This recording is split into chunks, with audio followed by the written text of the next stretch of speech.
Station chairpersons and secretaries from some of the most violent areas on the Cape Flats gathered for an in-depth discussion. Community policing forums are critical partners for the SAPS in combating crime. The engagement comes amid killings where 2 or more people died in a single incident. We know the crime stats as it was released spoke to the issue of reductions in the murder rate, but what we are seeing now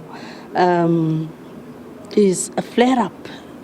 It is scary what is happening in our community. Since we thought, let us convene all of us here and speak as a collective voice to our partner in SAPS and speak on behalf of our communities to keep them accountable for the safety of our communities. The Cape Crime Crisis Coalition is drafting a request to President Cyril Ramaphosa for a commission of inquiry into gangsterism and organised crime. It says violence on the Cape Flats is not new, and government knows the issue of gangsterism has been a crisis for decades. Gun violence is the leading cause of death in these areas, according to the coalition. I think what's been highlighted every time is, of course, the mass killings. But on a daily basis, there's 1, 2, 3, up to 5, in different areas. It's just when it happens in one particular incident that there's an uproar.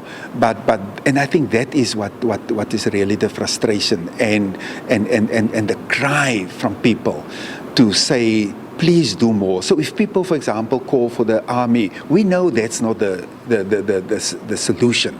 But I always understand it comes from a point of being worried about what's going on, a point of not trusting the police anymore with their safety. And I think that is for me the worrying factor. Too many people are dying. There are, however, steps in the right direction.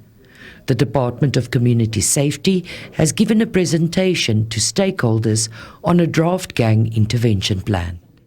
What I liked about it, and that's what we always called for, is now he's looking at the integrated strategy that's not going to primarily focus on law enforcement, but it's going to focus on prevention, intervention, life skills training, deal with the issue of substance abuse, truancy, early school dropout, unemployment, lack of facilities, the installation of number plate detectors and cameras.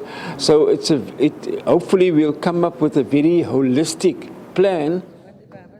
These discussions will be held more often, and it's hoped to create greater cohesion between all stakeholders. Mariska Botha, SABC News, Cape Town.